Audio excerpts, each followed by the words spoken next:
Olá, eu sou Ludiero Neto, comigo de novo Fernando Hamilton Costa e esse é o Theo Media Cast, um podcast em áudio e vídeo a serviço da Igreja de Cristo Jesus. Hoje nós temos um convidado especial para um assunto muito importante, estudarmos o livro de Jó, conhecermos o livro de Jó.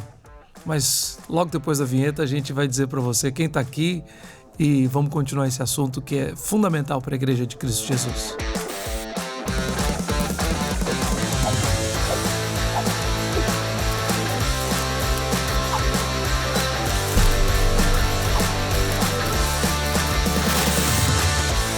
Bom, então, como eu disse, um convidado especial que vai nos ajudar a conhecer mais o livro de Jó, né? O tio Fernando está aqui comigo de novo, sempre nessa dobradinha aqui do nosso Theo Media Cast, e o nosso convidado é o pastor Daniel Santos. Não é a primeira vez, já veio algumas vezes e muito bom ter o senhor aqui com a gente novamente.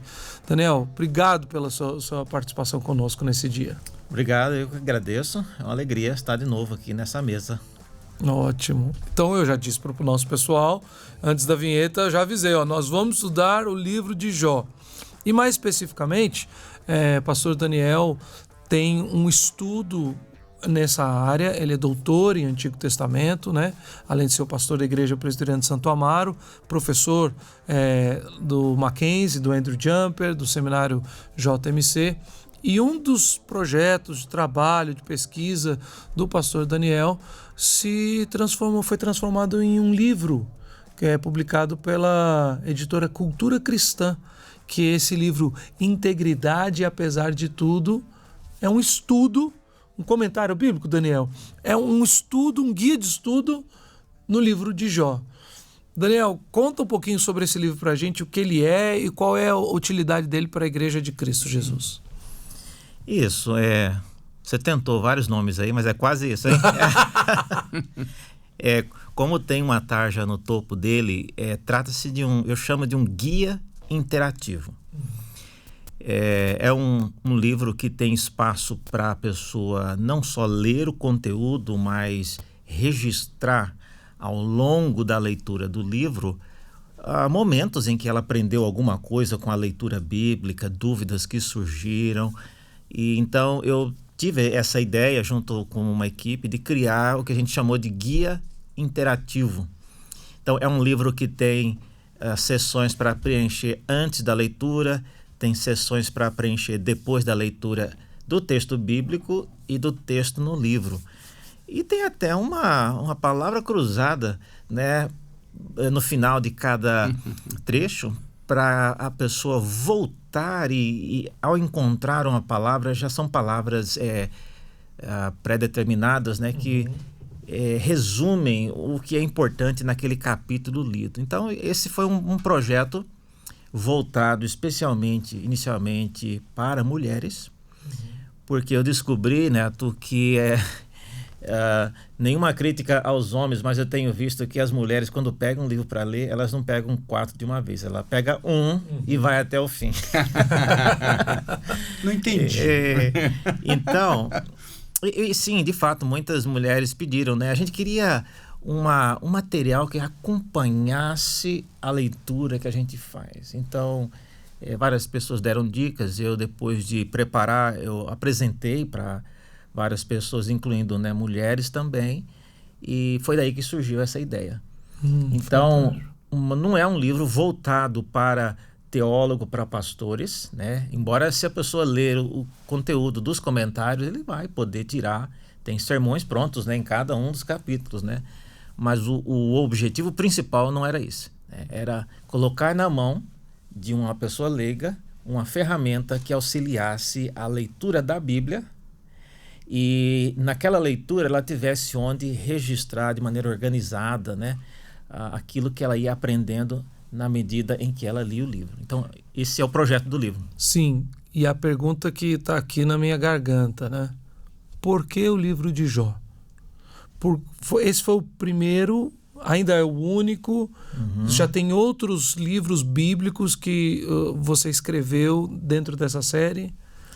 Esse é o primeiro, realmente. Só tem o de Êxodo que vai sair, né, nesse mesmo formato. E não é somente eu quero que outras pessoas participem. Vamos dizer que ele escreveu em um livro da Bíblia, né? E que honra. Que pergunta, honra. eu tenho a equipe que faz essa formatação didática. Então, você fala, está aqui um comentário meu de, sei lá, de Tito. Tem como botar nesse estilo, com as perguntas, com as palavras cruzadas? Não tem. Então, é essa ideia de gerar uma série de guias interativos, né? Fantástico. Mas por que, então, você começou com Jó? Jó. Olha, Jó é um livro que eu fiz uma pesquisa, eu comecei a me interessar por livros sapienciais, né? Jó é um deles, mas Jó é um livro que é voltado mais para pessoas não crentes. Tá? Por incrível que pareça, nem é um bom livro para não crente, mas se você perguntar para uma pessoa que não tem nenhum contato com nenhuma igreja evangélica, é mais provável que ele saberá quem é Jó do que o apóstolo Paulo ou Barnabé ou Lucas. Então, Jó é um tema, é um livro que é de conhecimento público, é um livro que não tem muita referência histórica e nem aos sacrifícios e nem aliança e nem nada de doutrina, não de maneira explícita. Sim. Né? Então, eu creio, eu tenho estudado muitos livros, né, sapienciais na Bíblia, que livros como o de Jó são livros que Deus usou para alcançar muitos povos, né? Porque é um livro que não vem com aquela bagagem cultural assim, que demanda do leitor um conhecimento vasto antes de conseguir entender as coisas. Você acredita que isso tem a ver com a questão do sofrimento? Porque é um tema recorrente na sociedade humana, independente de crises religiosas, existenciais, mas a questão do sofrimento é algo que está... nós ou sofremos ou vemos as pessoas em sofrimento, e talvez alguém sempre lembre de Jó em algum aspecto sobre esse assunto. E um que conhece um pouquinho mais as perguntas dele, Jó, o Senhor, por quê? Por quê? Deve ser isso, né? Essa motivação. Você vê isso? Sim. Eu vejo, porque eu acho que quando uma pessoa conhece mais ou menos a história de Jó, todo mundo se aventura a ter uma opinião. Então, se eu falasse aqui sobre as razões que Paulo deu para ele dizer em Romanos 5, justificado, pois, mediante a fé, pouca gente talvez ia atrever a ter uma opinião.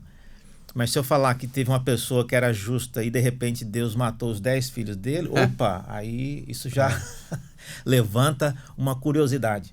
Todo mundo tem alguma coisa para falar sobre Jó. Inclusive, contemporâneo, né, nós vamos falar sobre isso, né, mas quando o livro de Jó foi escrito, nós temos outros Jós, né, no mundo antigo. Na Mesopotâmia tem um Jó, no Egito tem um Jó. Então, várias culturas também criaram essa imagem de uma pessoa aparentemente justa que sofreu sem nenhum motivo aparente. Porque muita gente fala isso, né? Ela fala assim, porque independente de ser um cristão, ser um crente, ele fala, não sei por que eu sofro tanto. Tem fulano de tal que eu já vejo, todo mundo conhece, todo mundo sabe, é ladrão, é não sei o que e tal. Por que acontece comigo e não acontece com ele? Mesmo sem ter o entendimento da justiça de Deus, da misericórdia de Deus, da soberania de Deus, as pessoas, quando ficam sabendo essa história, isso mexe mesmo com todo mundo, né? Aliás, mexe conosco, cristãos também, sem dúvida nenhuma, além das passagens caríssimas em Jó que nós temos no coração. Eu sei que o meu Redentor vive e por fim se levantará sobre a terra. São declarações maravilhosas. Sim. Né? Mas interessante, Daniel, porque o que me cativou a esse livro que você escreveu foi logo no início. Você estabelece a sua linha de ensino, dizendo que o foco do livro, de fato, que a gente sempre olha, não é o sofrimento. E aí até o título deixa isso claro, né? Você coloca que a integridade de Jó e que tem aquela primeira pergunta de Deus a Satanás a respeito de Jó, e você vai pautando nisso. Para mim, como você disse, não é para teólogo, né? Mas muitas vezes nós, os pastores, né, isso passa batido ao nosso olho. Então, eu queria que você falasse para o pessoal que está ouvindo exatamente qual você entende ser o foco do texto e conduzir a gente nesse foco. Uhum. Olha, ler o livro de Jó hoje em dia é um livro muito lido. A gente tem que ter realmente uma mente bem aberta para novidades. Eu sou uma pessoa que...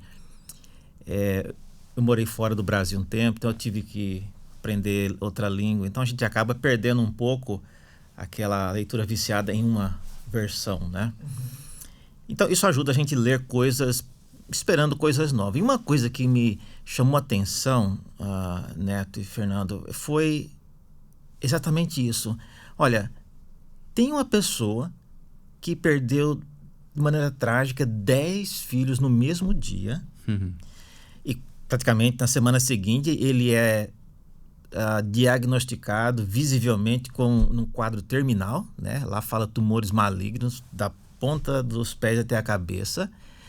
E o livro caminha, a gente vê, assiste a tragédia desse homem. E quando Deus aparece e começa a falar sobre Jó, ele não fala nenhuma palavra sobre sofrimento. Quando Deus fala com Satanás, a primeira coisa que ele não fala, você observou e como que meu servo está sofrendo? Não falou nada disso. Quando Deus aparece para Jó no final, é até meio irritante para o leitor, né? Todo mundo está esperando que Deus comente alguma coisa e Deus, ele entra aquele comentário bonito, mas não tem nada a ver com o que estava acontecendo. Ele vai falar sobre a grandeza de Deus, a soberania, né, na criação. Tá ótimo, sim, mas o que a gente quer saber é o seguinte. Por quê? Porque Jó acha que foi Deus quem fez. Os amigos de Jó acham que não. Mas enfim, por que ele está passando por isso? Então, eu sempre falo que se Deus tivesse me dado o privilégio de escrever o livro de Jó, o bíblico, né? Se fosse Daniel Santos Júnior, o inspirado. Exatamente. Eu teria pedido a Deus, Senhor, vamos colocar, nem que for no último versículo, que isso aí era parte de um teste. Jó, ele encerra o livro, ele nunca é dito a respeito do que aconteceu. Então, isso me mostra claramente que, embora o sofrimento tenha tido uma parte importante no desenrolar da história, mas não é o tema do livro. E por que eu sei que não é? Porque Deus não fala nisso. Não é isso que Deus fala com Satanás a respeito de Jó. Na discussão com os amigos, começa com isso, mas logo muda para outros aspectos. Os amigos estão querendo que Jó confesse um pecado que ele não fez, e aí já viram a questão de justiça. Então, o sofrimento muda de foco rapidamente. Então, pensando nisso, foi que eu comecei a elaborar esse livro e falar, olha, realmente, né, se não é o sofrimento, é o que então? E aí vem as perguntas, né, que o livro faz. Eu sempre gosto de enfatizar isso. Toda a história de Jó começou com Satanás, não começou com Deus.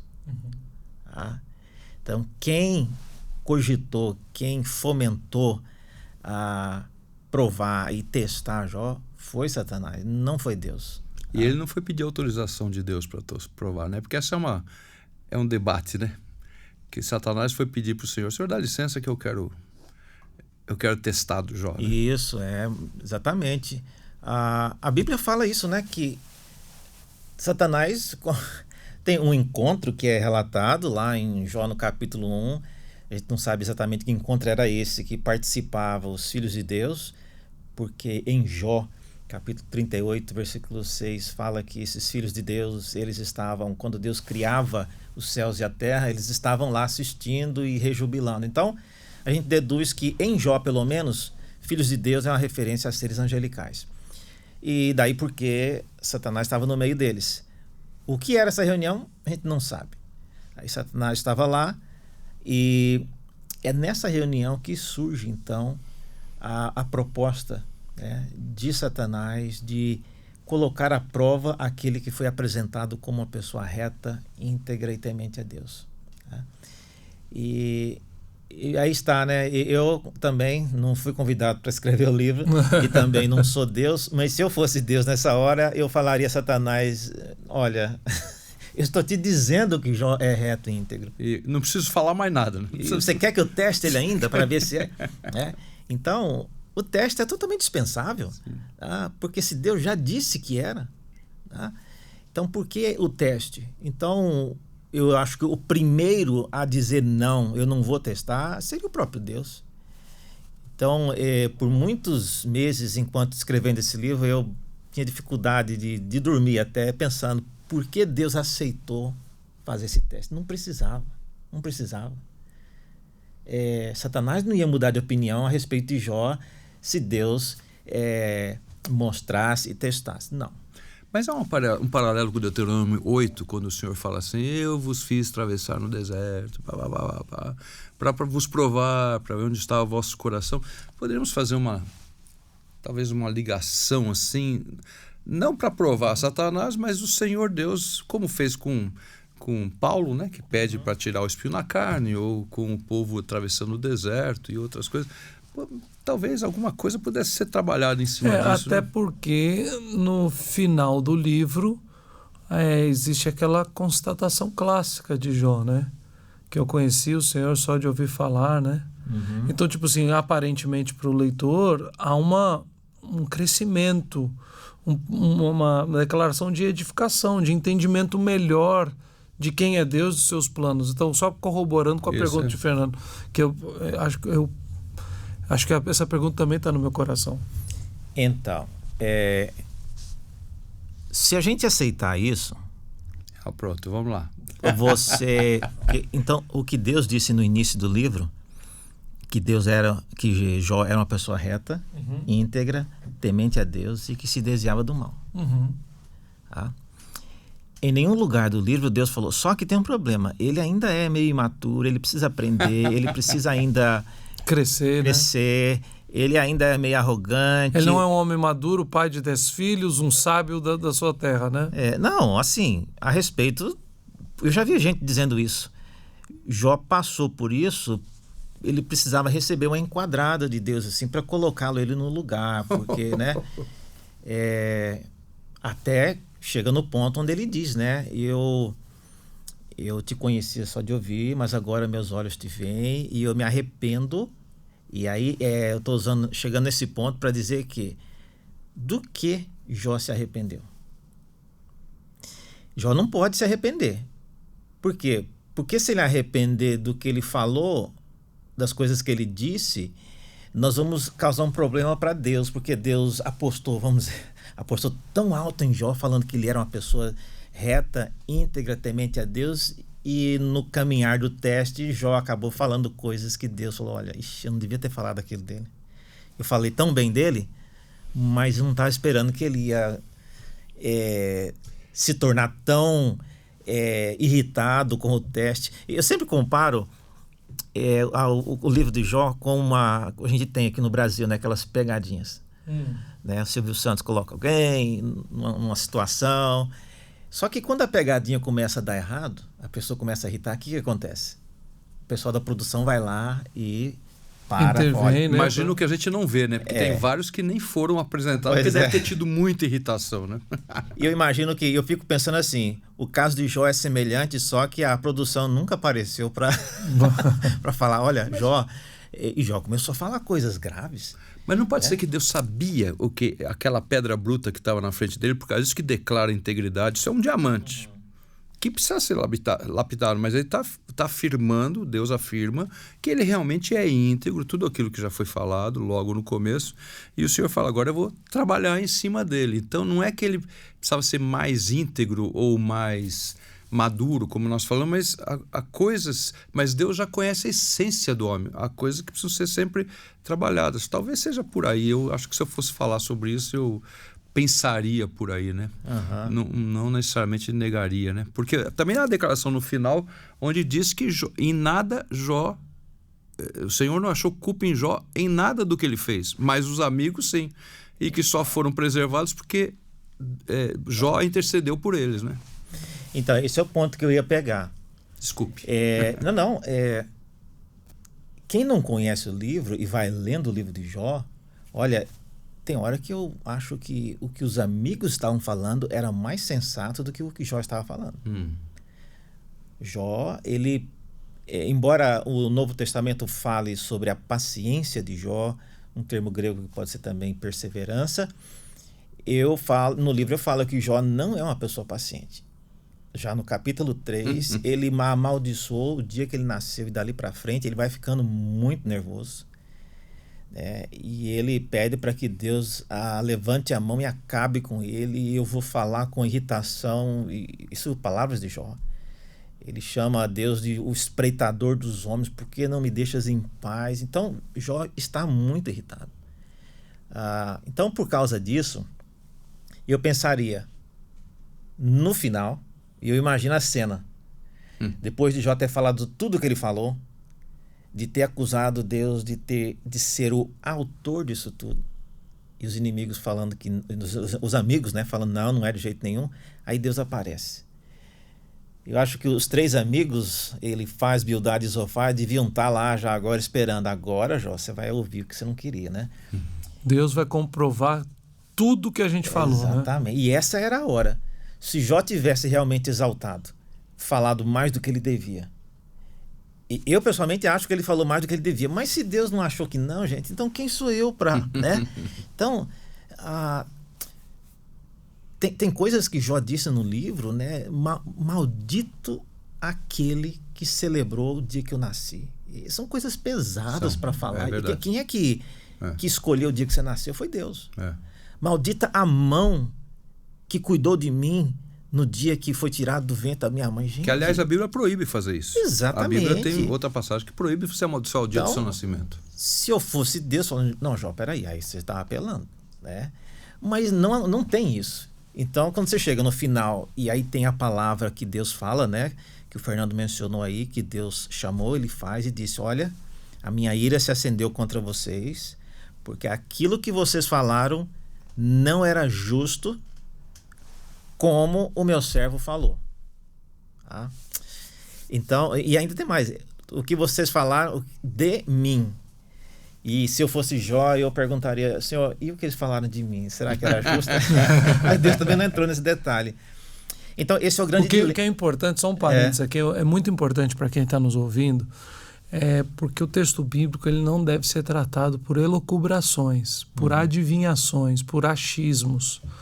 Olha, a gente está com toda a liberdade falando, se eu fosse Deus e tal, e você está sempre voltando a assim, mas Deus não falou. Ou seja, mas não está no texto. Então a gente só pode conduzir a interpretação do texto escrito por aquilo que está escrito. Né? Não tem, eu não posso dizer, olha, realmente, mas eu acho isso, acho aquilo, do que não está. Então pode até soar estranho para o leitor, não é mesmo? Quando o leitor diz assim, a gente como leitor diz assim, poxa, mas Deus devia ter falado isso daqui, mas Jó falou palavras duras, você está falando isso o tempo inteiro aqui. Aí você resume, e eu acho importante ressaltar isso para quem está nos ouvindo. Você conclui o seu ponto dizendo assim, mas Deus não disse, mas não está escrito. Deus fez assim. Isso é muito importante. Não, isso aí. E esse é o dilema, viu, Neto, de ler um texto bíblico respeitando como palavra de Deus. Se Deus não quis falar, quem sou eu para falar? Deuteronômio 29, famoso versículo para nós, né? As coisas encobertas pertencem ao Senhor, né? E um ponto, por exemplo, que é muito o papel de Satanás, né? No livro de Jó. Por que Deus iniciou esse diálogo com Satanás? Satanás é alguém cujo destino não irá mudar mais. Eu tenho certeza que Deus não tinha o objetivo de ensinar alguma coisa a Satanás. Mas o diálogo é dirigido a ele. Aquela expressão que tem na igreja ou na teologia, não sei, eu acho que é atribuída a Lutero, mas eu não lembro de ter lido lá que Satanás é o chicote de Deus.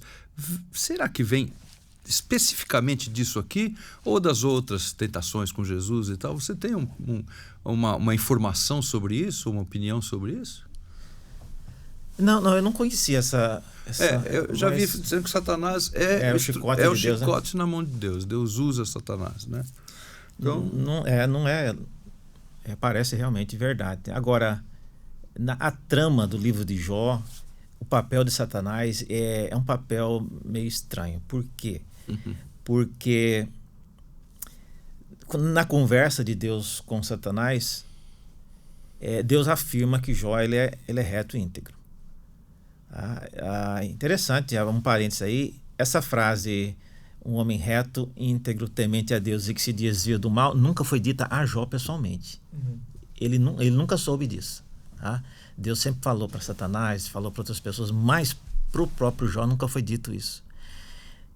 Então, o questionamento de Satanás é que Deus não conseguia ver o modo como Jó estava usando essa intimidade, esse relacionamento para benefício próprio. Em outras palavras, Satanás sabe que conhece o poder de Deus. E ele, com muito tato e muita diplomacia, ele disse algo parafraseando: olha, Senhor, eu acho que o Senhor deve perceber que ele está todo protegido. Eles têm interesse maior do que simplesmente o amor e o temor a ti. Você quer saber se isso é verdade ou não? Coloque-o em prova. Tá? Então, o papel de Satanás é um papel de alguém que faz uma pergunta, e essa pergunta vai gerar na história de todo o livro, mas Satanás, ali depois do capítulo 2, ele some, ele não fica para aguardar a resposta. Então, a gente fica na dúvida, mas então, para que levar adiante essa prova, né? Se o que fez a pergunta já foi embora, já sumiu e não está mais ao redor para ouvir a resposta, né? Qual que é a palavra hebraica usada para Satanás aqui? Você lembra de cabeça? Lembro, mas Hassatan, né? Hassatan. Inclusive é uma... Não sei se devia falar isso, né? Mas... Ela aparece antes? Não, aparece. O problema é que em qualquer língua, né, um nome próprio nunca vem com artigo definido na frente. Se vem com artigo definido, significa que é um substantivo comum. Em outras palavras... O acusador? Talvez não seja... Ele tem atitudes como Satanás, ele anda como Satanás, mas não seja o próprio Satanás. Porque senão seria só Satã e não Ra-Satã. Ra é o artigo definido, né? Mas isso não muda nada, né? Seja lá quem foi a pessoa ou o ser, né? Deus estava conversando ali. Mas o papel de Satanás é um papel que coloca um questionamento. Esse questionamento é um questionamento que é válido, porque ele traz à tona, isso é o que é mais importante para mim no livro, o fator da integridade, da maneira genuína como alguém busca a Deus. Tá? É isso que Jó acaba demonstrando. O interesse em amar, servir e conhecer a Deus é alimentado pelo quê? Tá? Então, eu vejo no caráter de Jó, quando ele finalmente encontra com Deus lá no final, capítulo 38, ele devia estar assim, e ele falou que estaria acumulando várias perguntas para dizer a Deus, e ele estava pronto, mas diante do que ele ouviu de Deus, que não tinha nada a ver com o que Jó queria saber, nem com o que os amigos queriam saber, Jó era alguém cuja alma era facilmente, né, transformada pelo simples fato de ouvir o que Deus tivesse para falar. Então, nisso eu vejo... Era temente a Deus mesmo. Era temente a Deus. As suas dúvidas, e que não eram poucas, e eram legítimas. A sua dor, Jó ainda continua com as chagas, as acusações, tudo isso foi relevado pelo fato de simplesmente ouvir Deus. Tá?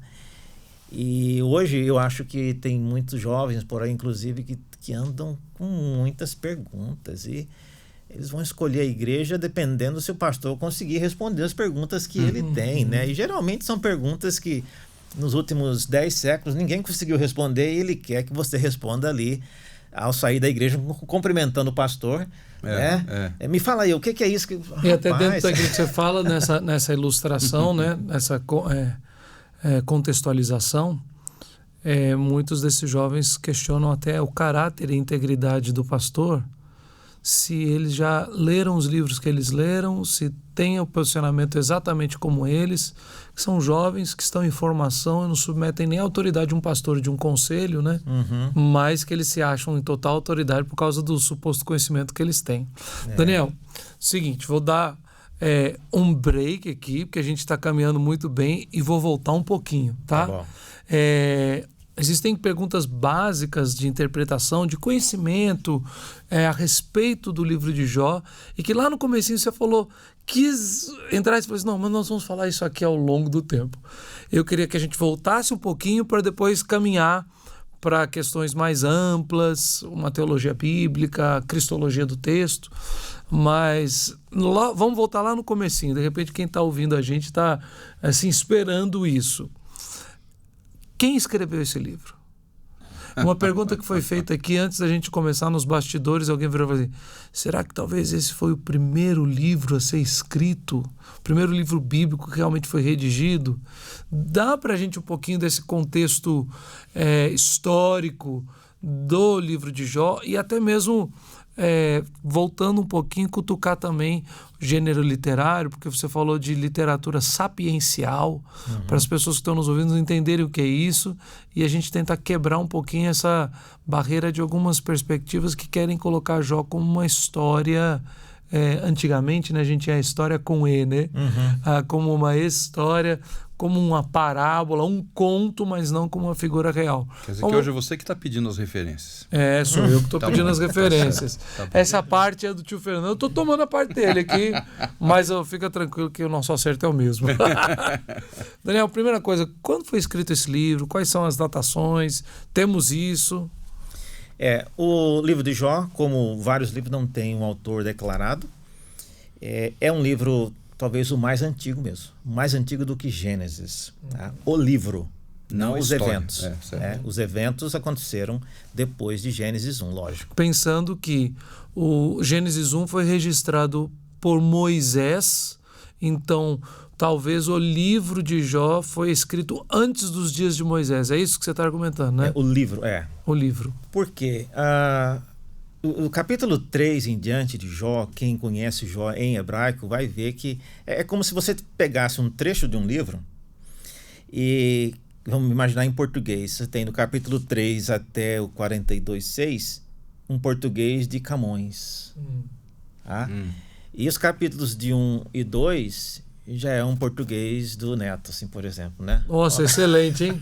Mineirês, esse não é seu português. paralelo Isso foi é mineirês, fantástico. não é português. Então, você não precisa ser muito expert para perceber que... Aí, lógico, se você não é temente a Deus, você vai falar, essa primeira parte foi enfiada depois. Certo. Tá? Eu creio que, historicamente, o livro de Jó deve ter circulado sem a primeira parte. E não fazia sentido realmente.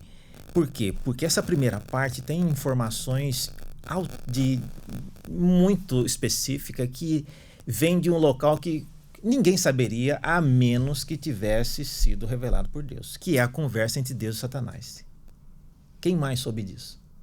Então, a proposta mais comum que se tem é de que Moisés tenha sido o autor do livro, que tenha escrito essa primeira parte por revelação divina. Por que disso? Porque a linguagem dos capítulos 1 e 2, o vocabulário é muito semelhante ao que encontramos nos patriarcas.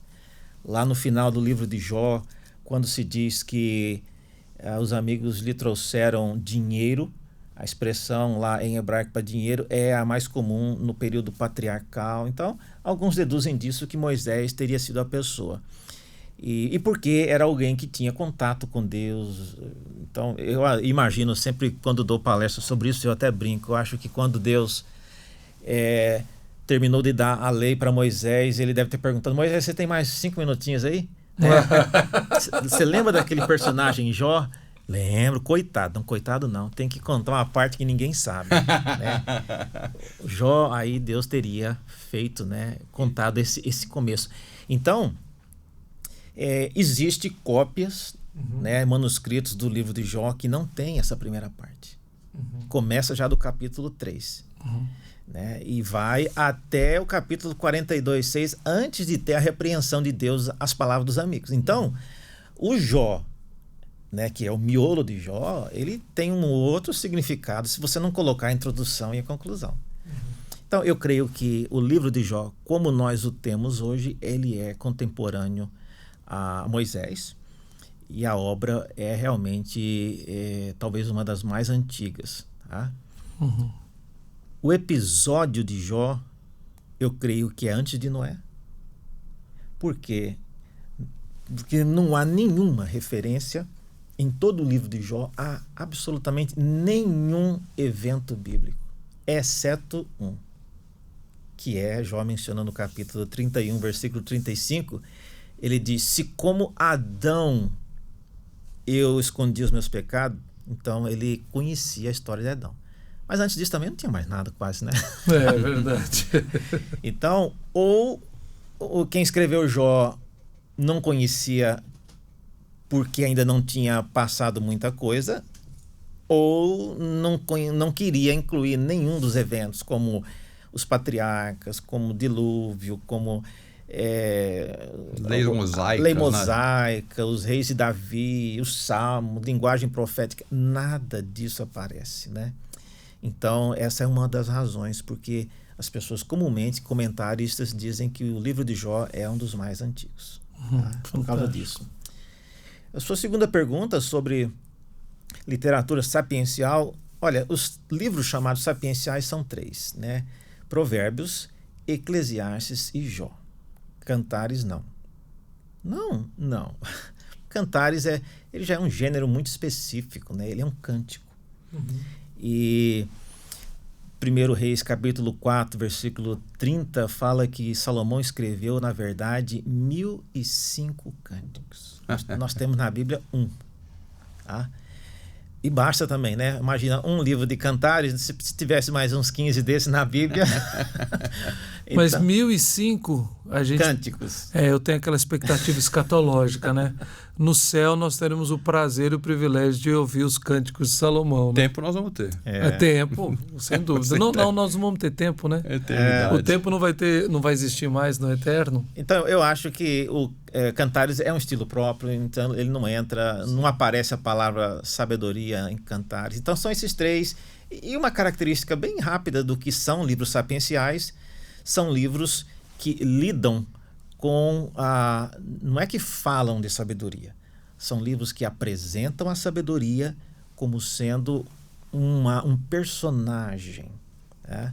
É alguém com quem você se encontra, não é um conteúdo que você aprende.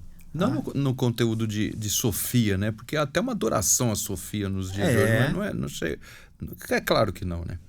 Não, mas Salomão em Provérbios, ele é muito perspicaz porque ele está dialogando com a cultura egípcia que era prevalecente na época, e ele descreve a mulher sabedoria, né, no capítulo 2, como segurando um elemento na mão direita e outro na mão esquerda, que era exatamente o desenho, né, de uma divindade chamada Maat, né, no mundo antigo. Todo mundo conhecia. A gente vai ter que segurar esse negócio, acho que porque o próximo programa é o de Provérbios. Já sabemos o que nós vamos falar. Né? E aí, olha só, a maneira muito habilidosa, inspirada de Salomão, é como se ele tivesse, né, vamos usar aqui, guardadas as devidas diferenças, mas ele estivesse descrevendo alguém, uma senhora preta, vestida com um manto. Todo mundo que é brasileiro sabe, está falando da Nossa Senhora, uma das versões. E aí a gente já sabe o que uma personagem dessa faz, já tem uma história. Só que a hora que ela começa a falar, opa, essa não parece ser a Nossa Senhora falando. Então Salomão, ele criou um personagem que é chamada a Mulher Sabedoria no livro de Provérbios. E quando ele começa a colocar palavras na boca dela, aí você vê que ele está falando de alguém que o Novo Testamento e o apóstolo Paulo vai dizer que a sabedoria de Deus é Cristo, né? Cristo não contém a sabedoria, ele é a sabedoria de Deus. E Jó também aparece, capítulo 28, aparece isso, né? A sabedoria falando e ela sendo descrita nesses termos. Então é isso que é uma marca registrada de um livro sapiencial, né? Ele lida com a sabedoria nesses termos. Já falou da questão cristológica que você queria introduzir. Não, mas aí antes eu quero falar outra coisa. Que eu queria saber, porque há uma discussão muito grande a respeito de se Jó era uma figura real, Sim. se ele existiu mesmo ou se foi um conto criado. A razão, essa pergunta ela é comum por causa da maneira como se começa o livro. Né? Havia um homem na terra de Uz, né, cujo nome era Jó. Mas isso é uma preocupação mais recente, que hoje você começa um conto de fada dizendo era uma vez fulano de tal. Mas quando você olha para o mundo antigo, e quando eu falo mundo antigo, eu estou falando de 5.000 anos antes de Cristo. Você tem relatos, ainda hoje, né, no Museu Britânico tem relatos, né, de muita coisa contemporânea a Moisés e até anterior a Moisés, cuja linguagem faz uso desse tipo de descrição. Tá? Então eu creio que Jó então não é um livro, não é uma metáfora, não é uma parábola, mas é real. Tem várias razões para isso. Primeiro, por causa da maneira como o livro descreve o seu relacionamento com as pessoas que vieram, né, de outras regiões. Isso cria uma expectativa bastante real. E se você coloca isso no termos de uma parábola, perde muita força. Tá? Por que ninguém se incomoda com o sofrimento daquele personagem na parábola do bom samaritano? Porque a gente sabe que é uma parábola, né? No fim vai terminar tudo bem. Agora, Jó nos incomoda porque parece que não é uma parábola. Ali é realmente um homem que está passando por aquilo. E já que o livro está falando sobre integridade, sobre a legitimidade daquilo que a gente faz para Deus, né, não ficaria com a mesma força retórica você dizer que aquilo era uma parábola. Mas é muito comum isso. É muito comum se ouvir isso. Não é possível que alguém tenha passado por todos esses problemas. Aqui pegou diversos sofrimentos, pessoas diferentes e juntou num personagem só. Né? A gente escuta isso. Nós escutamos isso às vezes. Tem também um comentário muito comum, porque o livro é poético. Né? Se é poesia, então... Não, né? Mas é que está. No mundo hoje, nós somos acostumados a associar poesia com coisa fantasiosa. Mas... no mundo antigo, vamos citar aqui os reis assírios, por exemplo, eles registravam os atos dos reis assírios sempre em linguagem poética. Por quê? Porque a linguagem poética ela é codificada de uma maneira que é muito difícil de você alterar. Porque se você altera, perde a rima, perde a métrica, então não tem como você mexer. Se fazer uma alteração, vai ficar evidente que alguém mexeu. E é mais fácil de guardar também, né? Para quem escuta. Então eles já faziam isso. Hoje eu comparo a linguagem poética como uma coisa criptografada. Né? Porque está amarrado em vários níveis. Né? Na linguística, na retórica, na semântica. Então é muito difícil você mexer num texto poético e depois... você dá para ver, não, isso aqui foi mexido. Então é bem de uma forma, acho que uma ilustração bem simplória até do que você está falando, mas eu me lembro muito quando você vai traduzir uma música do inglês para o português. Exatamente. Fica nítido. Porque quem compõe, ele compõe dentro da sua cultura, dentro da sua língua, e a métrica, o andamento da música, ele é servo do texto. Está muito bem casado. Música boa, né? Mas quando você traduz, para encaixar o negócio, é difícil. E nunca soa tão belo quanto na língua original. Mas é isso mesmo. Hoje... não é raro você encontrar pessoas que menosprezam, né, o valor da poesia, dizendo não se faz teologia em cima de textos poéticos ou históricos. É só em termos proféticos, essas coisas. Como se o livro de Isaías fosse escrito com o quê? O livro de Isaías inteirinho é poesia. Só que nas versões que a gente tem, a mancha gráfica não mostra que é. Então, quem fala isso às vezes, eu já vi pessoa argumentando nesses termos. Eu não vou fazer teologia em cima de livro poético, né? Eu quero um livro assim, né, sólido, como Isaías 53. É poesia de ponta a ponta. Tá? Então, e como se sendo poesia não fosse palavra de Deus. Hebreus 12 fala, né, citando Provérbios, fala, né, não ouvistes a admoestação do Senhor que diz, aí ele começa a citar Provérbios. O que nós, lendo o livro de Provérbios, não veríamos como exortação da parte de Deus. Não, Provérbios é uma sabedoria. É uma sabedoria só. E a gente trata muitas vezes esses termos, né, principalmente no contexto brasileiro atual, com a nossa língua portuguesa, né, a gente trata de uma forma muito pueril, tipo assim, como um texto de sabedoria na Bíblia, ele é um conselho, segue você se você quiser. Um texto poético é só para embelezar, né? Então, um salmo não tem doutrina. Não, é claro que ele tem doutrina, só que você não lê o salmo, a poesia, não, o caminho da interpretação da poesia não é o caminho da interpretação de uma narrativa histórica, ponto final. Né? De uma carta doutrinária bem específica, são caminhos diferentes, as ferramentas são outras, né? Isso. A gente tem que saber respeitar essas coisas. Eu sempre falo que a linguagem poética, nós estamos saindo do assunto aqui, né? Mas tá bom. A linguagem poética... O assunto volta. É uma transmissão em banda larga, né? Porque ela comunica o conteúdo, mas ela comunica junto informações e experiências de emoções. Só não comunica o cheiro, as coisas assim, não tem como. Então, quem lê um texto poético, por exemplo, descrevendo a queda de Jerusalém em Lamentações, rapaz, você quase chora junto. Agora, se você lê o mesmo autor, que é Jeremias, escrevendo no capítulo 33, Jerusalém caiu e o muro rachou no dia tal. Aí parece um registro em ata. Mas em Lamentações, as paredes do meu coração, eu não aguento de lágrimas. Aí você vê que realmente tinha gente sofrendo. Então, a linguagem poética, ela tem essa capacidade de agregar elementos da emoção, da tonalidade do evento original, né? Fantástico.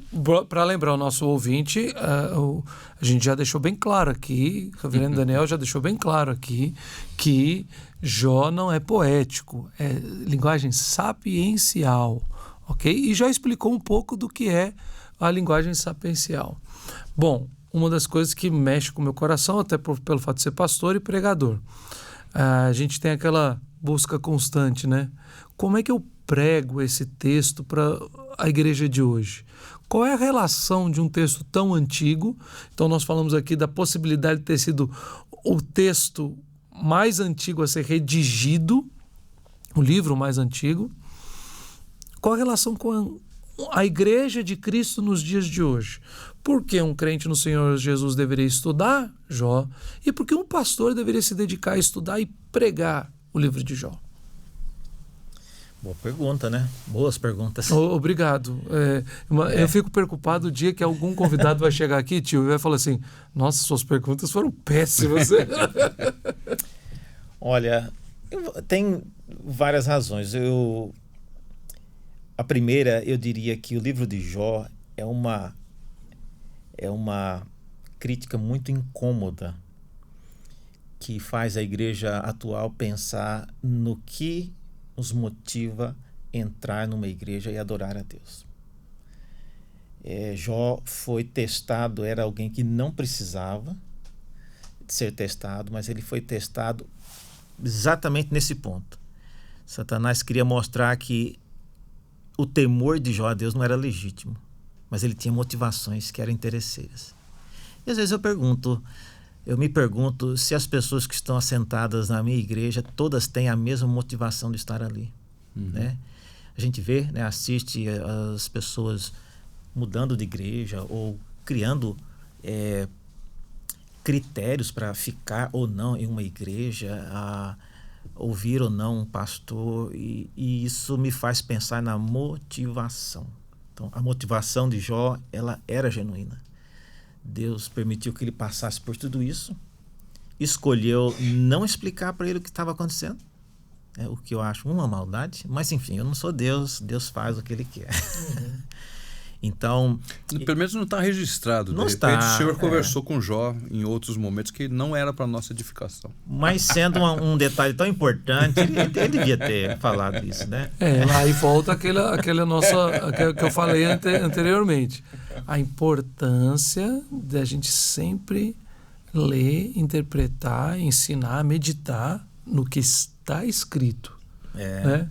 No que está escrito. Eu lembro uma vez que chegou alguém para mim e falou assim, mas é que eu acho isso. Eu falei, meu irmão, se a gente for tratar as verdades de Deus pelo que a gente acha, vamos chamar a torcida do Flamengo, a torcida do Corinthians, e bora cada um achar o que bem entender, né? Não é por aí. Sem dúvida, não é assim.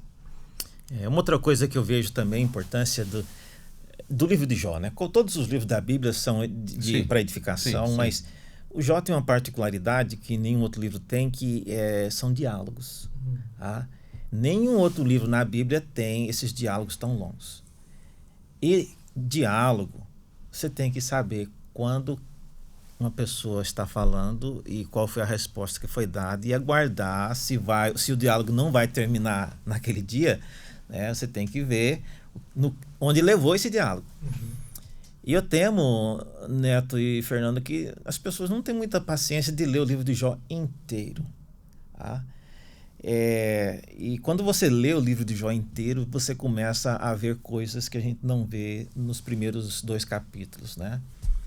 Então, o livro tem esses diálogos, e os diálogos têm motivações diferentes, esses diálogos têm finalizações específicas. Por exemplo, esse texto que o Fernando mencionou, que é o que mais todo mundo conhece, né? Eu sei que o meu Redentor vive. Né? Jó 19, 25. No início desse capítulo, né, se eu perguntar o que é que diz no capítulo 19, 1, poucas pessoas, vocês sabem, mas poucas pessoas saberiam que Jó ele reclama diretamente de que as pessoas haviam lhe abandonado. As pessoas que eu conhecia, que eu amava, foram embora. Ele fala que os meus parentes foram embora. Ele reclama de os servos da casa dele, até os servos que recebiam o salário dele, ele tinha que implorar para trazer um copo d'água. Ele tentava se levantar, e acho que pelas fragilidades da saúde dele, ele caía, e ele disse que as crianças começavam a rir da sua tragédia. E aí ele menciona que a única que estava do lado dele, que a gente acha que também já tinha ido embora, é a esposa dele. Capítulo 19 é o único lugar que menciona a esposa de Jó, depois daquela famosa citação lá no começo. E fala que, embora ela estivesse, ele diz que ela reclamava do hálito de Jó, que era muito repugnante, para usar a palavra da versão atualizada. E aí, depois dele falar desse abandono completo, aí que vem essa citação. Então, é muito interessante você ver alguém falar sobre eu sei que meu Redentor vive, depois de ter feito um relato assim de, olha, falta de respeito ao ser humano. Tá certo que eu não sei o que está acontecendo com Jó, mas ele é um ser humano. Ele está debilitado fisicamente, então as pessoas não teriam direito de parentes de abandoná-lo. Mesmo que fosse o pecador que estava proclamado pelos amigos dele. Por que as crianças estão rindo dele caindo? Não tem pai essas crianças? Então, Jó ali naquele capítulo 19, antes de chegar no versículo 25, você fala, olha, agora ele vai surtar. Né? Mas de repente... E esses meus olhos o verão. Ele vem com essa palavra. E aí você fala, realmente, ainda tem muita carne dentro desse homem. Tem muito ouro, né, dentro desse homem. Então, eu acho que Jó é um exemplo disso, né? É um exemplo de perseverança dos santos. Quando você acha que ele já chegou no fundo do poço, não, tem muita água ainda. Né? Muita água. Seria um equívoco da minha parte, enquanto você está falando e eu estou ouvindo aqui, como eu disse, eu sou tentado a isso, eu estou tentando criar algumas pontes na minha cabeça com outros textos das Escrituras. Então, por exemplo, quando você está falando sobre servo, sofrimento, integridade, e aí, até num outro contexto, você citou aqui Isaías 53, né?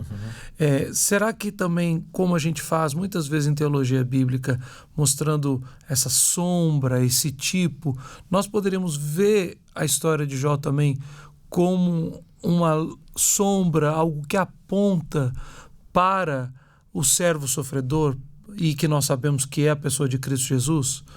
Do mesmo jeito que a gente espera que os cristãos hoje imitem a Cristo, sendo perseverantes no sofrimento, né? Na expectativa da redenção plena, será que do outro lado a gente pode ver essa luz apontando também do antigo para Cristo através da história de Jó? Como você perguntou, você pode estar equivocado, então eu acho que você está equivocado. Ótimo! Não, olha, é um perigo, Neto, você entrar por esse lado. Por quê? E eu já corri esse risco. Eu me arrependi e voltei, né? Ótimo, é bom que eu aprendo. Não, se a gente entrar para o lado, e é um lado assim, realmente interessante, que é associar o sofrimento de Jó, sendo um homem justo, com o sofrimento de Cristo. Homem justo hoje também, mais justo que Jó, né? Certo. Por quê? Porque o objetivo do sofrimento de Jó é totalmente distinto do sofrimento de Cristo. Tá? Cristo sofreu muito mais que Jó. Cristo morreu, né? Por uma razão, a gente sabe, por causa dos nossos pecados. Jó estava sendo provado, era um teste. Jesus não estava sob teste, né? Então, isso mostra que a natureza do sofrimento de Cristo e a de Jó são distintas. Ok. Tá?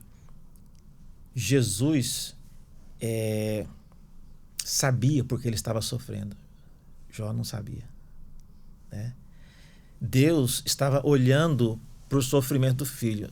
Deus não estava olhando para o sofrimento de Jó. Ele está preocupado com outra coisa.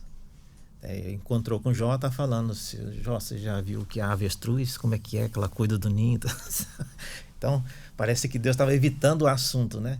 Então, eu vejo, já pensei muito nisso, né?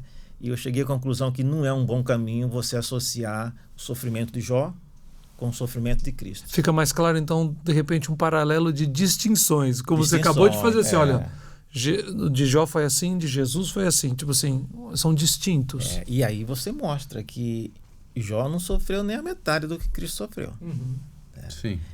E aí você pega outros pontos que você vai pegar que tem muito mais a ver com Cristo, que é a maneira legítima, né, e desinteressada que Jó temia Deus. Aí você vai estar começando a andar, né, perto do que Cristo tinha. A maneira como Jó, naqueles momentos do capítulo 19, abandonado por todos, né, ele tem uma convicção clara. Eu acho tão interessante que alguém, na época de Jó, né, anterior a Moisés, já teria, como o Fernando mencionou ali, convicções tão bem alinhavadas, saber que o meu Redentor vive, ele se levantará sobre a terra e os meus olhos verão. E esse corpo revestido de uma nova pele e tal. Exatamente. Isso no capítulo 19. No capítulo 16, ele já tinha dito antes que esse Redentor que vive é a minha testemunha. Olha o que Jó diz. Ele é a minha testemunha contra Deus. Então, ou seja, esse Redentor não é Deus. Porque se o Redentor vai ser a testemunha, o advogado de Jó, quando ele tiver que comparecer diante de Deus, então ele está falando de quem? Então, veja, parece prematuro, mas Jó já tem uma consciência muito clara de que ele não entende o que está acontecendo, não sabe o que está acontecendo, mas ele sabe que ele tem uma testemunha dele, alguém que irá defender a sua causa diante de Deus. Um resgatador. Olha, isso aí já é uma versão muito avançada, né, do que os evangelhos vão dizer muito mais para frente, né? De que nós temos um advogado junto ao Pai. Então Jó já tinha essa convicção, né? Muito, muito cedo, muito prematuro, né? E o que se declara a respeito de Jó é interessante que as mesmas palavras são usadas para Noé, né? Homem justo, íntegro, que andava com Deus. Quando aparece lá Noé, nenhum dos dois é perfeito como Jesus, mas é interessante lembrar que havia outros homens. Melquisedeque passa rapidamente, mas nós percebemos que há diversos personagens bíblicos e personagens e homens tementes a Deus, certamente muita gente que não foi citada nas Escrituras. Nós acreditamos nisso sempre, né? Como aqueles que não dobraram o joelho a Baal, que Elias não conseguia enxergar. Certamente havia muita gente temente a Deus em vários momentos. E Noé não, certamente ele era o único naquele momento, senão o outro também teria sido preservado, mas contemporâneo e tal, que já tinha morrido e tudo, havia muita gente. Deus sempre mantém o seu remanescente, que é outro princípio da nossa bela teologia, sempre tem o seu povo preservado em todos os momentos da história, sempre. Isso é bênção também. Fantástico. Não, eu tô aqui, eu acho ótimo. Você não... Eu acho ótimo, porque eu fico que nem aquele aluno de seminário do primeiro ano, assim, aguçado. Às vezes acha que sabe demais. Eu fiquei preocupado quando você, na apresentação, falou assim, nós vamos estudar Jó, vamos aprender. Não dá para fazer isso aqui em 50 minutos. Mas, novamente, aquela ideia que eu falei que eu sempre... Não sei se é original do meu pai, mas eu ouvi ele falando por toda a vida, né? Que a tarefa dele em sala de aula era só colocar uma pedrinha de sal na boca dos alunos, para que eles fossem atrás. Agora deixa eu te fazer uma pergunta. A gente mencionou en passant aqui, mas o que você acha da declaração da mulher de Jó? Sobre ele abandonar a Deus? Abandonar não. Amaldiçoa o teu Deus e morre. É uma pergunta que muita gente faz. Essa mulher falou o que não devia ter falado ou... Ela era crente? Ela era crente. A primeira coisa, o senhor apresentou aqui para mim, Daniel, alguns riscos que eu posso cometer interpretando, querendo criar similaridades onde elas não existem. E foi ótimo porque... Mesmo que para uma pregação bíblica a gente pode fazer também os paralelos de distinções, fazendo essa ligação do Antigo com o Novo Testamento, de um texto como Jó com o Evangelho, que isso é fundamental para a pregação para a igreja. Mas outras coisas vocês também mencionaram aqui, e o tio Fernando deixou isso claro, que o próprio Jó amaldiçoou o dia que ele nasceu, a mão daquele que lhe cuidou e tal. E o tio Fernando lembrou que isso é condenável nas Escrituras. A Bíblia diz que isso não pode ser feito.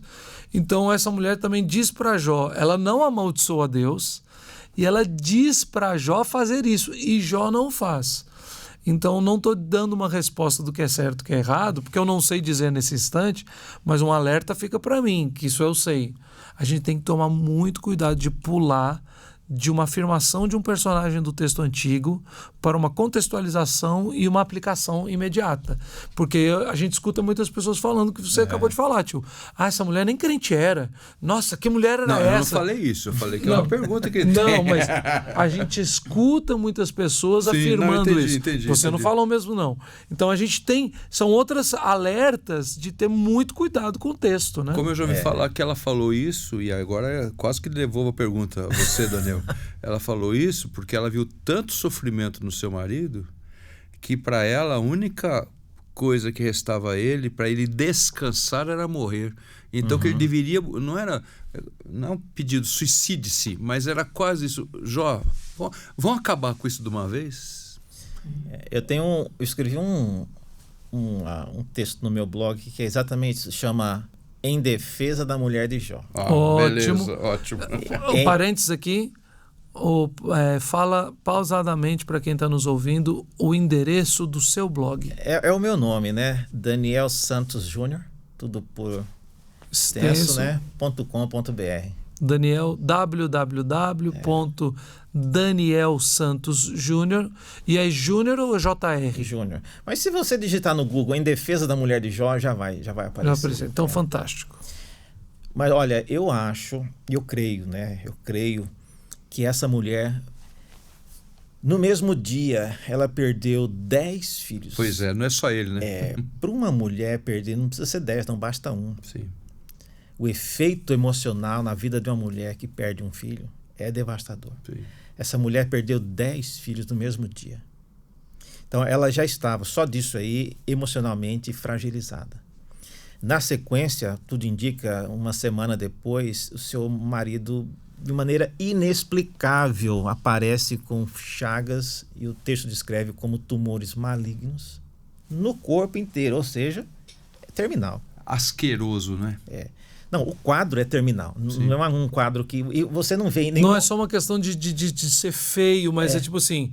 Bom, agora ele também vai morrer, né? Tipo assim, ele tá à beira da morte. E você, um parênteses rápido, no livro inteirinho não há ninguém tentando passar um remédio, alguma coisa. Uma pomada, nada. A gente vê Jó passando o caco para tentar... Caco de telha. Mas fora ele, que parece ser uma tentativa totalmente sem sentido, porque dada a gravidade, ninguém se propõe a ajudá-lo. Passar algum tipo de bálsamo, nada.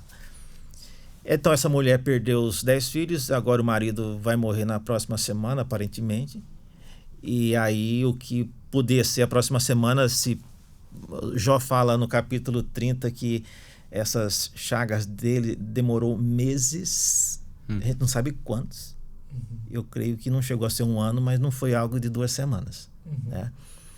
Então, e nesse momento, ela então faz uma proposta. Amaldiçoa o teu Deus. Em todo o livro de Jó, a gente não tem muita informação para julgar essa mulher, para achar que ela era uma mulher terrível, era uma mulher que não cria em Deus. A gente não sabe nada sobre ela. O que a gente sabe, inclusive, é coisa boa, porque depois que todo mundo abandonou, no capítulo 19 fala que ela estava junto. Sim, estava reclamando do hálito, mas estava junto. Aliás, você só percebe o hálito de uma pessoa se você está próximo. E se ele teve mais 10 filhos, provavelmente foi com ela. Foi. Então, não precisa julgá-la como sendo uma pessoa com a fé questionada. Segundo, só tem um personagem em todo o livro de Jó que tinha interesse que Jó amaldiçoasse a Deus. Quem era? Satanás. Certo. Terceiro, é comum nas escrituras você ver pessoas, até como pessoas que andavam com Jesus, no caso Pedro, 1 minuto disse, tu és o Cristo, e passou 2 passos, Deus teve que repreender, arreda de mim, Satanás. Então, eu creio que Satanás usou aquela mulher, usando a fragilidade emocional em que ela se encontrava, e sugeriu aquelas palavras para ela. Então, não faria sentido no texto, ela poderia muito bem ter dito a ele, olha, meu bem, por que você não morre? Né? Mas ela, antes de dizer isso, ela diz, amaldiçoa o teu Deus e morre. Então, para morrer, não precisa amaldiçoar Deus. Né? A resposta de Jó, que descreve um pouco de susto, mostra que ela não era realmente daquele jeito. Então, a resposta de Jó foi, meu bem, você está falando como se fosse uma doida. Se ela fosse doida mesmo, Jó teria dito, de você não esperava nada. É coisa sua. Então, o susto de Jó mostra que ela não era comum ela falar aquele tipo de coisa. Então, a conclusão que eu chego é que, olha, Satanás, ele não tem escrúpulo. E ele usa pessoas fragilizadas emocionalmente para acabar instigando ainda mais dúvidas, questionamentos. Ele sabe onde nós somos vulneráveis, né? Porque uma esposa falar isso para o marido, certamente é uma vulnerabilidade muito grande, né? Isso. Um lugar que feriu o Jó, né? Então, eu recomendo, por causa disso, pessoas passando por aflições muito grandes, cuidado com o que você fala. Pessoas que estão próximas de alguém passando por situações assim, tenha a paciência de relevar alguns comentários, né? Dado o momento, né? Mas nós somos sempre alvos do inimigo, né? Então, Pedro foi um caso como esse, né? Então, eu acho que isso pode acontecer. Então, eu me compadeço daquela mulher, uma mulher de Jó. né? Não é uma pessoa... Eu acho que com esse argumento a gente termina assim no topo, né? Porque até redimindo a figura, historicamente, a figura e a interpretação a respeito dessa mulher de Jó. Lembrando, então, que o texto completo de tudo aquilo que o pastor Daniel está falando agora está lá no blog dele, que é danielsantojunior.com.br, né? Além disso, o que nós estamos tratando é a respeito do livro que o reverendo Daniel escreveu, está publicado pela editora Cultura Cristã, certo? Integridade apesar de tudo. É o título do livro, né, que é uma leitura, interpretação, aplicação do livro de Jó. E além disso, não é só um livro técnico, mas como já foi dito aqui, foi feito para o estudo, perguntas, é até com a palavra cruzada, mas é a forma de caminharmos juntos no texto. Isso é muito apropriado para escola dominical, pequenos grupos, estudo de jovens, para você estudar com sua família em casa, até seria fantástico caminhar assim no culto doméstico. Então tem muitas utilidades este livro e nós recomendamos, eu recomendo, eu sei que o tio Fernando também, né? Com muito entusiasmo. Nisso nós... Sabe de onde veio esse título? De onde? É do comentário de Satanás. Toca em tudo que ele tem.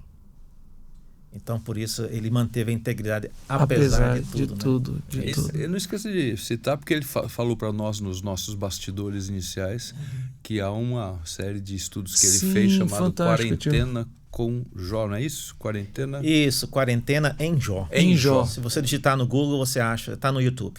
Está no YouTube e é no canal da Igreja Presbiteriana de Santo Amaro. Por enquanto, também. só lá. Também? É. Mas tem um canal próprio para quarentena? Não, foi incorporado. Está na Igreja de Santo Amaro, da onde o senhor é pastor. Fantástico. Então, se digitar isso aí no Google Quarentena ou no YouTube, em Jó. Quarentena em Jó, Quarentena aparece. em Jó. E que tem um projeto aí, alguém que está querendo que eu regrave isso, então nós vamos ver logo no Telmídia. Muito em breve no nosso aplicativo, que foi relançado, a nova versão completa. Você vai ter o acesso lá no Telmídia. Antes de eu falar do Telmídia, Daniel, obrigado.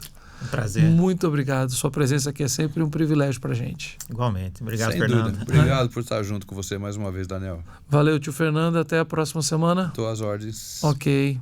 Então eu quero agradecer, obviamente, a você que caminha conosco semana após semana, ouvindo este programa nas principais plataformas de streaming.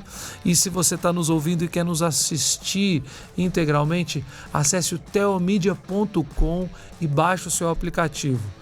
Lá você pode assistir todo aquilo que é produzido pela Comev, pelo Telmídia, nesse aplicativo, acessando gratuitamente. Mas também nossa missão precisa continuar a servir a igreja e o reino de Cristo Jesus, não só no Brasil, mas em diversos cantos do mundo. E se você quer ser nosso parceiro em missões, assine a nossa plataforma e por um pequeno valor você vai estar contribuindo e ofertando para a gente poder continuar fazendo esse trabalho, tendo acesso a uma programação até bem mais ampla e com certeza extremamente benéfica para você, para sua vida, sua família e sua igreja. Telmedia.com. Vai lá e continue conosco. Até a próxima semana.